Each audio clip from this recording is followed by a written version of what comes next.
Stop. Stop. Stop. Had enough? Kick out mucus and quiet the cough with Mucinex 12-Hour DM for long-lasting cough and chest congestion relief. Buy Mucinex 12-Hour DM at your local retailer. Use as directed.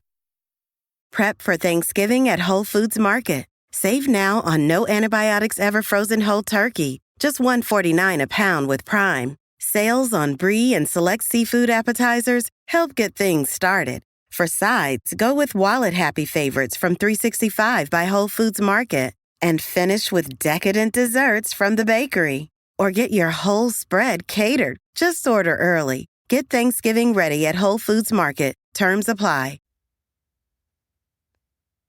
Good afternoon, guys, and welcome to the podcast. I've got a fantastic guest for you today, Len May, coming out of Los Angeles, California. And he is a healthcare leader. He's also a trailblazer in personalized medicine, something I've been really interested in. And he's the CEO and co-founder of EndoDNA. We'll find out more all about what it is, and I'm really happy to delve into the episode. So, Len, welcome. Thanks, man. I appreciate it. Thanks for having me on. Yeah. So I know, talk about your background and how you started EndoDNA. Yeah, it's a long story. I'll try to make it short, but I was the kind of kid that would sit in class and the teacher would call me and my mind was elsewhere. So I was always like daydreaming or if I'm bored in class, I would be disruptive, talking all the time. So at some point, my parents took me to the doctor. I got diagnosed with ADD, attention deficit disorder. I wasn't hyperactive. I was not stimulated enough in school. So they put me on medication. That's what doctors did at that time. You have a diagnosis, you got a medication. I can't say it didn't work per se, but it actually made me not feel me, like numb my sense of self. But it did stimulate some maybe dopamine and serotonin. But I was going to school and there was some kids hanging out and they asked me if I want to smoke a cigarette. So I was like, yeah, sure. I'm hanging out with cool kids. I'll smoke a cigarette. I'll be one of the cool kids. So I never questioned why they had one cigarette, but they had one cigarette. They passed it along. I took a drag. Didn't taste like a cigarette to me. And then so I took another one and they were laughing. What? So they put cannabis in the cigarette. And I went back to class and all the windows in my head sort of narrowed and I could focus. So I never said anything to anybody, but over the years, I would start consuming cannabis and I got off my prescription medication. It became my medicine, even though I never said anything because it was just quote unquote recreational or whatever. And my parents kept catching me over the years. And at some point when I was just about 18, they ended up calling the police on me and kicking me out of the house for my cannabis use, which was my medicine. The irony of this whole thing, but both my parents consumed formulations that my company had patents on now for their conditions. So fast forward, I was going to university. I was a physical therapy major, and I was trying to learn as much as I can about cannabis. And I got a job at Tower Records, which some of your younger listeners may not know what it is. It's a record store, which sold things that we put on record players like vinyl, which is behind me. If you see the video, if you participate in video, or CDs, cassettes, all these different things. So I got a chance to go to a festival, working at Tower Records, and these kids had this banner said Cannabis Action Network. So I asked them what they were doing. They said they're registering people to vote. So what else are you doing? They weren't doing anything. So I became the president of the Cannabis Action Network. I held a rally. I was in Philadelphia, where I was from. And this woman who was federally getting cannabis, which is ironic because it's Schedule 1, but the federal government did have people, like 16 people at the time, that were getting federally prescribed cannabis under the NIDA USDA program with cannabis that was cultivated in Mississippi. And she had a jar of pre-rolled cannabis cigarettes with a USDA label that she lit up in front of federal rangers in Independence Hall, where the Constitution, the Declaration of Independence are, both on hemp paper, by the way. And the irony of the story is, or the funny thing is, everybody stayed over my house that night. And in the morning, we got woken up to loud noise. So LV Masika, who's the person who was my keynote, she walked into a sculpture in my house and broke it. And it was loud. She felt really bad. but she had degenerative glaucoma and she was blind. She couldn't see until she made it medicated with cannabis. So I was like, wait a second. It works for my ADD. It works for her glaucoma. I don't understand. It's a plant. How does it work for different things? So I started really diving in. Fast forward, I went into corporate America. I worked for PwC. I worked for a venture capital company. As I mentioned prior to this, I was a commercial real estate broker for a while, moved to Los Angeles and got involved in the dispensary business. I was an owner and operator partner in the dispensary business. And one of the things that I started seeing was two people will consume the same cannabis varietal and have a completely different experience. I got into plant genomics first, started sequencing the plant, and then human genomics. And then the concept for EndoDNA at that time was to bring those two together and help guide individuals to mitigate or avoid possible adverse events that they may be genetically predisposed to. So that was my first foray in launching EndoDNA. We have a patented test. One of the many things that we do, we first started, and our test is the patent is for the use of DNA to make recommendations associated with the endocannabinoid system provided through a graphical user interface. So that's how we started. And that's my background in the genomic space, and I can expand from there. Yeah, really interesting.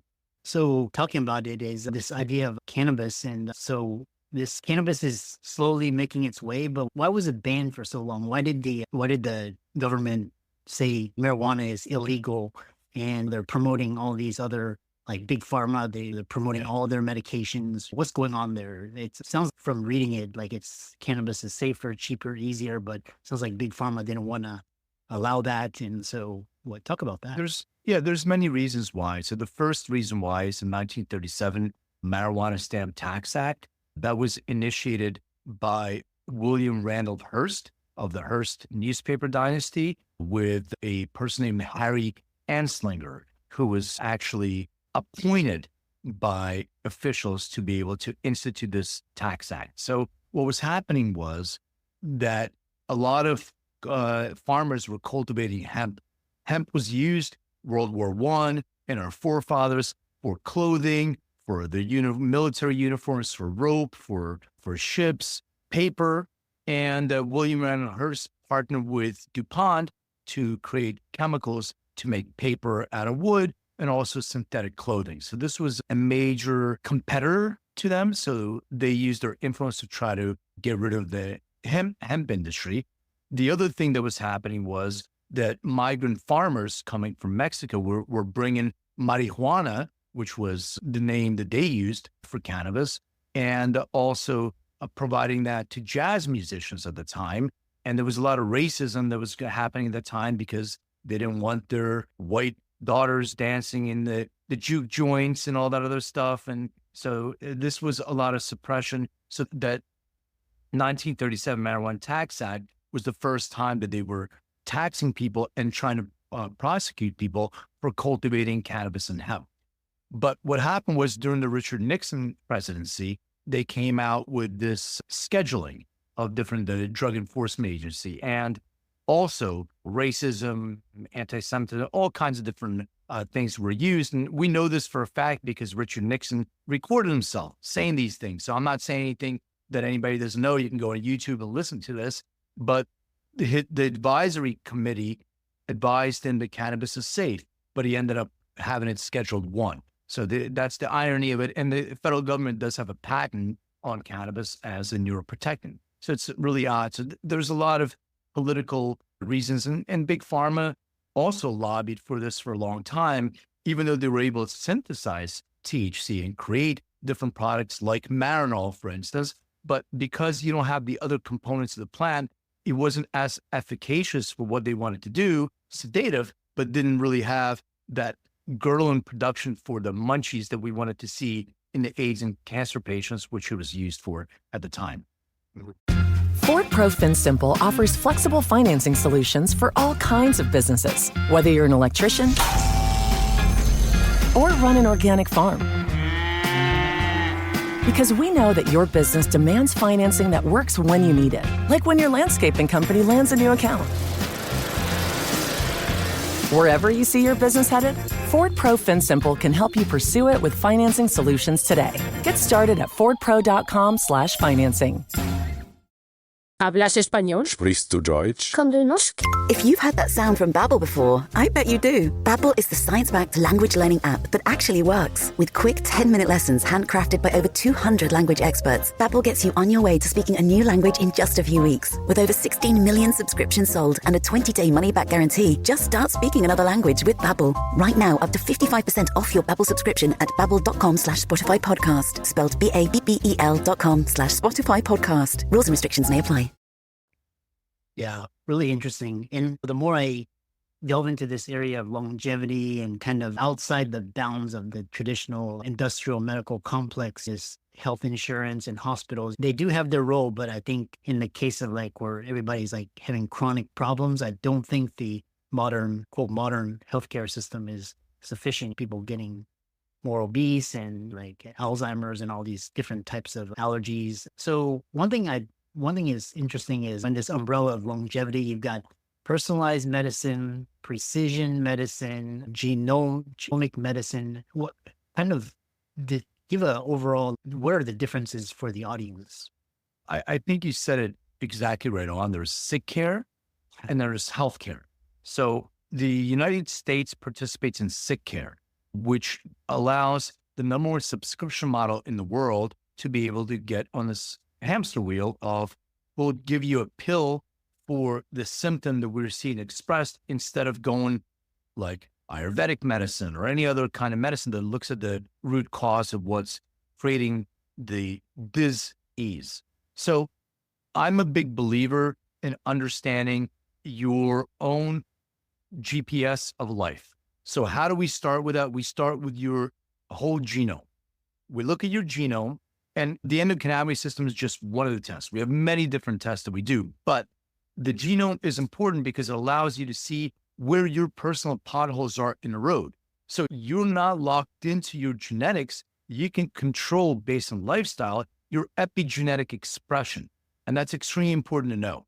So once you understand that, you can then create a treatment plan or a protocol to mitigate the expression of those epigenetic markers, and also to create a personalized precision healthcare protocol that is geared to the individual. And the most important part of that is the feedback loop. Okay, just because I have Christopher's genome and I have a protocol or an interactive treatment plan that's specific to you, like how do I measure that it's actually working? One of the things is your biological age. So we can actually look at your genetic markers associated, your epigenetic markers associated with your biological age. So I've done a bunch of them. Like I love Stephen Horvath's algorithm on the Clock Foundation. So I'm 52.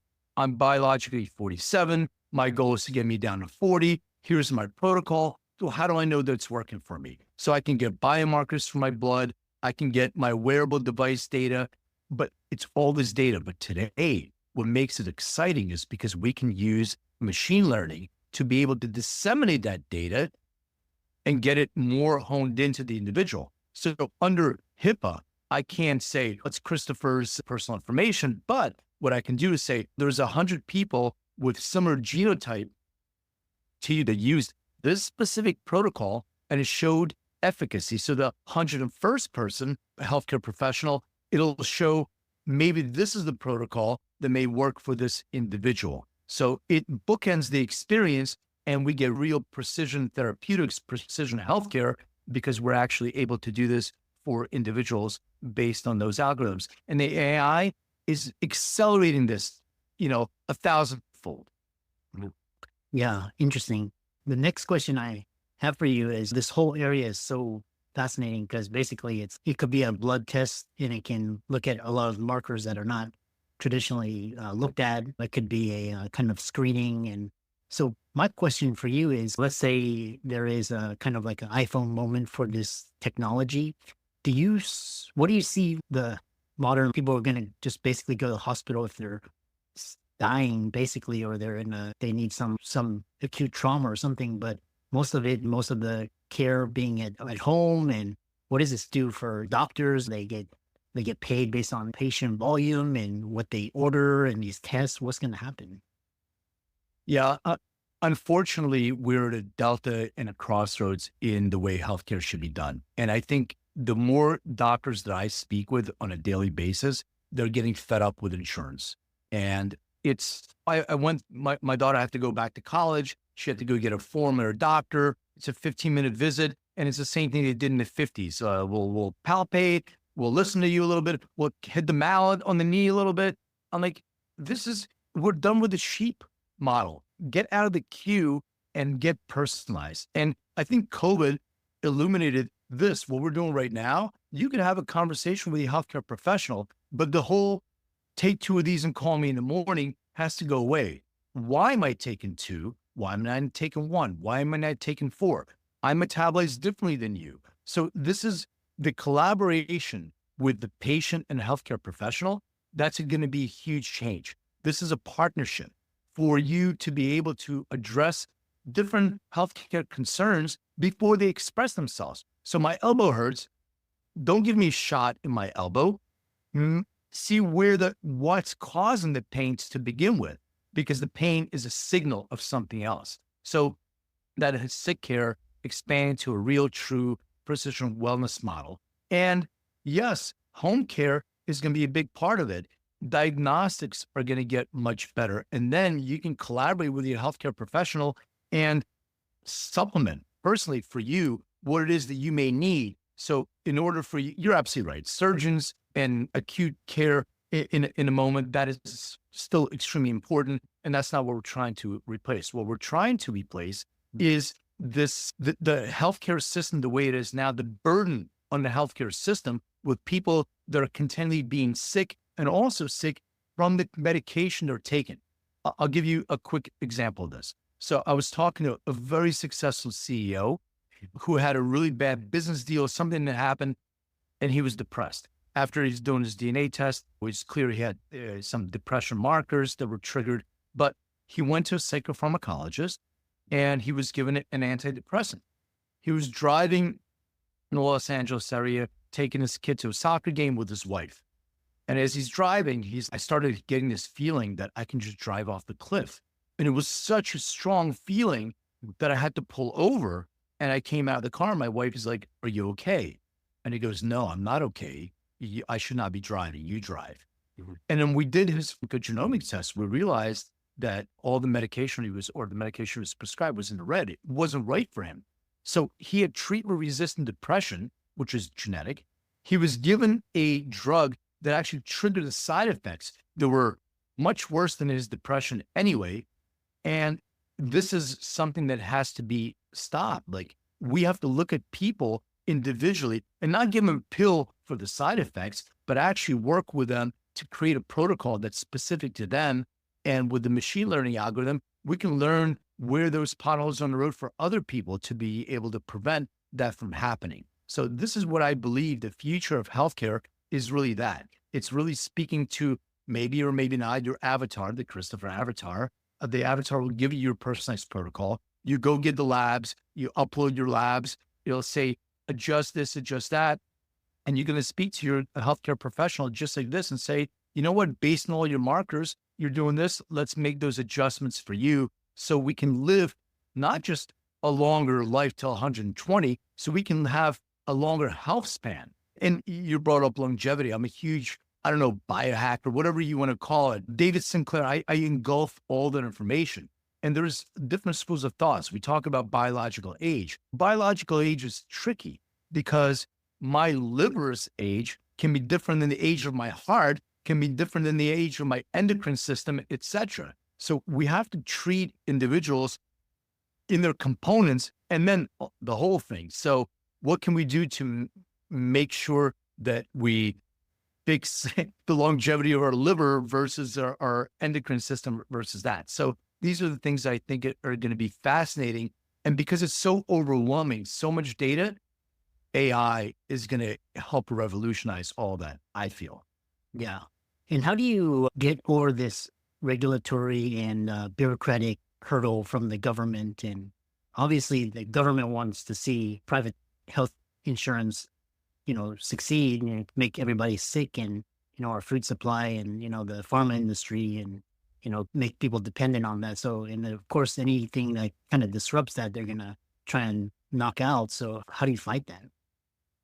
Yeah, it's going to have to be, it's a huge question. It has to come from the individuals. Like the self-insured employer space is probably first. Once you start understanding, and look, we work with people from all over the world. We're a global company, and socialized medicine or in Canada, you're still getting the sick care.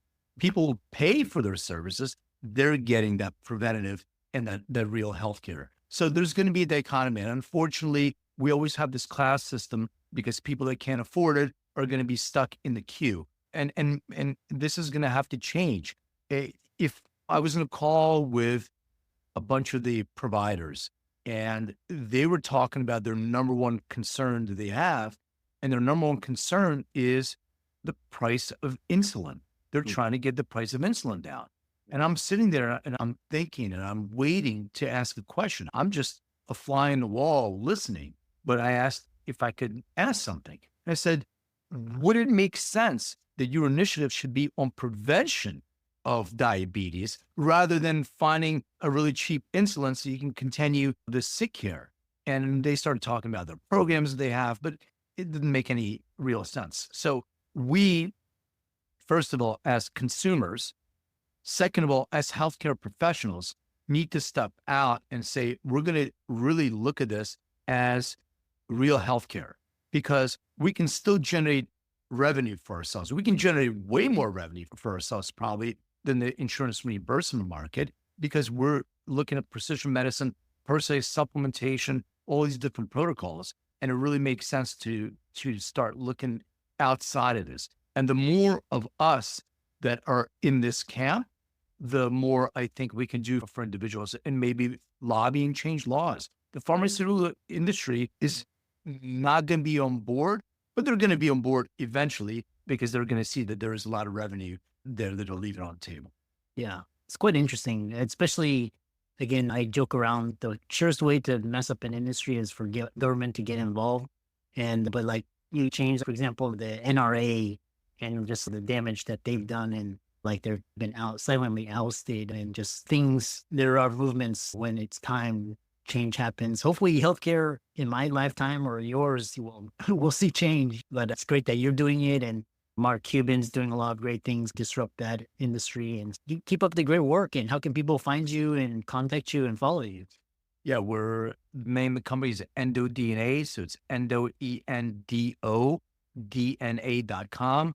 Right now, we have tests for your endocannabinoid system. As I mentioned, we have a female hormone health test called menopause biotype, a male hormone health test, skin, mental health, genomic test. We even have a canine test, and it's all saliva based, so a buccal swab, et cetera. And we focus on healthcare professionals. I'm Len May DNA on Instagram, but Len May everywhere on LinkedIn, et cetera. I have a book. It's called Making Cannabis Personal that you can get on Amazon. And I also do a podcast called Everything is Personal, because Awesome. that's what I believe. Yeah, excellent. Thanks so much for coming on and elucidating, and keep up the great work. Thank you. I appreciate having me on.